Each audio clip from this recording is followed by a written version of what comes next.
खुलुमबाय एबाराव फैलायबाय गोदान मोनसे भिडिअ लानानै नोंथांमोननि गेजेराव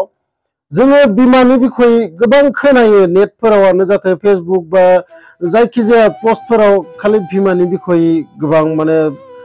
मा पस्टफोरखौ लिरो मानसिफोरा मोजां मोजां बाथ्राफोरखौ लिरो माबोरै 9 मास जोंखौ उदैयाव लाखिनानै जोनोम होयो बेफोरखौ जोङो बयबो मिथिगो नाथाय बिफानि बाथ्राखौ बहुत कम मानसियानो लिरो बा बहुत कम माबायानो लिरो जेराव बिफायाबो बिमाया जेसेबां माबायो बिफाया बिनिख्रुइ बहुत गोबां गथ'फोरनि सायाव माने गावनि जिबनखौ दान होनो हायो आरो बेखौनो जोङो बे भिडिअनि थ्रुयै मिथिगोन सासे गथ'आ माबोरै बिफाखौ टर्चार खालाम गंसे बाइकनि थाखाय न'खौनो गारलांनो गिदोंमोन। न'खरसे मानसि जेराव बिफाया फिसा मोनसे साख्रि मावोमोन जेराव माने खुनु मथे गावसोरनि न'खरा सालायलांबाय थादोंमोन आरो बै फिसाला सासेल'मोन नालाय बे फिसालाखौ इन्जिनियार फरायहोदोंमोन आरो बिफाया खोब माने फिसालाखौ होनबाय थायो मोजाङै फराय मोजाङै बे माबाखौ पास जाबासो नोङो साख्रि मोनगोन मोजाङै माबाबासो साख्रि मोनगोन। बिदिनो खै मास मोनथांनायनि उनाव बै फिसालाया बिफानाव खोब ब्रायैनो बाइक गंसे बिबाय थानायसै जे आंहा बेसेबां डिस्टार्ब जायो कचिंआव थांनांगौ माबायाव थांनांगौ कलेजाव थांनांगौ आंनि लोगोफोरा गासैनावबो बाइक दंजोबो आंहाल' बाइक गैया हेन तेन बिदि माने गोबां दिननिफ्रायनो बे केस खालामबाय थादों बिफानि सिगाङाव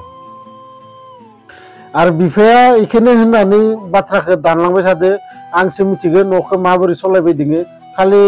इखौ नांगौ फरायनायाव ध्यान गैया एख' गैया खालि बाइक नांगौ माबा नांगौ बेफोरखौल' बिबाय थायो होननानै बिदि होननानै सानसे माने बै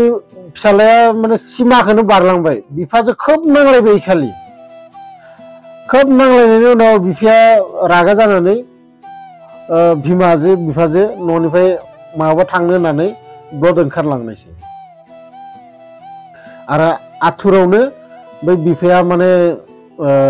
गावनि पार्सखौ मानि बेगखौ बे टेबोल सायावनो गारलांनायसै जों आरो फिसालायाबो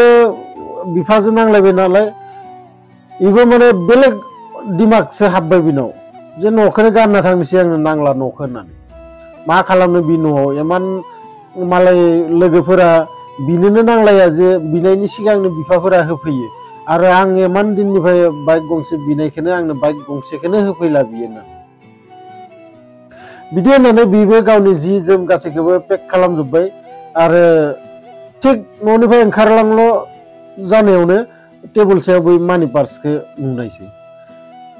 बिनि उनाव बे गथ'आ मानि पार्सखौ मानि बेगखौ गारलांदो गावनावथ' फैसा गैखायाबो थाइसेबो मानि बेगखौ लानानै बियो ओंखारलांनायसै आरो आथुरावनो बियो माने बिफानि जन्थाखौनो गाननानै माने थांनायसै गावनि जन्थाखौ गाननो गारै बिफानि जन्थाखौ गाननानै थाबायनोबो हायाखै बारा माने जन्थाया गेदेर जायो नालाय थेवबो ससे लामा थांनायनि उनाव गाजोल गंसे बै जन्थाखौ माने जन्थायाव हाबना होनायसै आरो बिनो थांनानै बिनि आथिं सिङावबो नांहैनायसै नांनानै एसे थै ओंखारबाय थाबाय थेवबो बारा ध्यान गैया गोसो माने रागनि खुन्दआवनो बियो जेबो बखि होलांबाय दङ आरो थांहोलांबाय दङ नाथाय दसे उनाव बै गाजोल हाबनाया सानाया बारा जाबाय बिना सानाया बारा जानाय लोगो लोगो बियो लामा जिङाव जनानै नायबाय गावनि आथिंखौ थै ओंखारजोबदो बिनि उनाव बियो सानबाय डाक्टरनाव थांनानै माबाहैनो र' बेन्डेज खाहैनो र' बिदि माइन्डआव फैनाय लोगो लोगो बियो मानि पार्सखौ दिहुनबाय आरो मानि पार्सखौ दिहुननानै नायबाय बेयाव बेसेबां फैसा दङ आंनि सिगाङावथ' फैसा गैया होनबाय थायो बेसेबां फैसा दङ आं नायनो र' होननानै बिदि होनना नायबा बेयाव मात्र 100 थाखा गांसेल' दंमोन आरो गोबां कागज फिसा जाबना दोननाय बै मानि बेगाव दंमोन बे गथ'आ सानबाय इमान कागज मा कागज बेफोरो मानि बेगाव फैसानि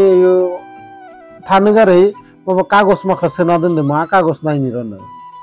फार्स्ट कागज गांसे बियो दिहुननानै फुवारना नायबाय गथ'आ एकदम आसरित मोनबाय बे कागजखौ नायनानै। मानोना बे कागजाव लिरनाय दंमोन जे आङो बाबुनि लेपटप बायनो थाखाय गावनि लोगो सासेनिफ्राय 40,000 फैसा धार लाबोदोंमोन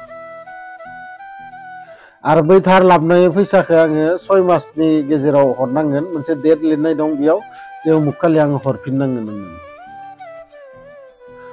बे गथ'आ सानबाय आंखौ होमबा 6 मास सिगां बे लेपटप बायना होनाया जोंहा आफाया गुबुननिफ्राय फैसा धार लानानैसो आं बायनानै होदोंमोन होमबा। बिदि होननानै बियो गांसे गांसे कागज दिहुनलांबाय थाबाय आरो बेयाव नायबाय जे दखाननि बाखि एसां, उमुकनि बाखि एसां, उमुकाव एसां फैसा हरनांगौ, ओइ आमखानि एसां फैसा हरनांगौ, गाइखेरनि हरनांगौ, गोबां बिदि कागज फिसा फिसायाव बिफाया लिरनानै बै मानि बेगाव सोना दोनो। जेब्ला लास्ट कागज गांसे दिहुनदो बै गथ'नि मेगन मोदैया आरो थानो हायासै। बे गांसे कागजखौ बियो गाबै गाबै नायबाय आरो बै कागज गांसेयाव दंमोन माने निउस पेपारनि मोनसे टुक्रा, जेराव माने एडभार्टाइज दंमोन जे बोराय गारिखौ होनानै गोदान गारि लाना थां। आरो बै गथ'आ बुजिनो बाखि मोनासै जे गावसानि जि बोराय स्कुटार दंमोन बेखौ बिफाया माने ओइ केस थाखा होनानै जेब्ला गथ'नो बाइक बायनानै होनो हायाखै, बै बोराय गारिखौ होनानै बाइक लाबोनायनि माने माथा मारिबाय दोङो। बिदि मिथिनानै बे 1 सेकेन्डबो बेयाव थायासै, फटातनो बे न'आव खारबोनायसै। न'आव खारबोना बिफाखौ गाबज्रियो, बिमाखौ गाबज्रियो, रावबो गैया। रावबो गैयाव बियो मिथिनो बाखि गैला, डाइरेक्ट बे कागजाव जि एडभार्टाइज दंमोन जे बोराय गारिखौ होनानै गोदान गारि लाना थां, बै एडभार्टाइजआव एड्रेस लिरनाय दंमोन आरो बेयाव फटातनो खारलांनायसै। खारलांना नुहैबाय जे बिफाजो बिमाजो बेयावनो जना दंमोन आरो माने गारिखौ सोलायनो थाखाय, एक्सचेन्ज खालामनो थाखाय माने रायलायगासिनो दंमोन। थांग्रो थाङो बियो बिफानि आथिङाव गोलैहैनायसै आरो बिफाखौ गाबै गाबै होनबाय, आफा नोङो स्कुटारखौ हरनाङा, आंनो बाइक नांला, आंनो बाइक नांला होननानै गाबै गाबै बिफानि सिगाङाव होनबाय, आङो जिबनखौ दिनैसो मिथिदों माबोरै जोंहानि संसारा सलायबाय दोङो, नोङो बाइकखौ माबानाङा, लानाङा, आंनो दरखार गैया बाइकनि। जि स्कुटारजों नोङो आंखौ इमान बोसोर स्कुलाव दोनहैबाय थादों, जि स्कुटारजों जोङो गासैबो बेरायनो थाङोमोन। बिदिनो फिसालाया बिफानि आथिङाव हमनानै गोबां गाबबाय आरो साथामबो गावसानि स्कुटारजोंनो न'आव फैफिननायसै। गतिके जों आसलते बिफानि अननायखौ जोङो मिथिया, बुजिया। आसलते बिफाया जोंनि न'खरनि थाखाय बेसेबां खस्थ' मावो, बेसेबां माने गावनि जिबनखौनो दान होजोबो,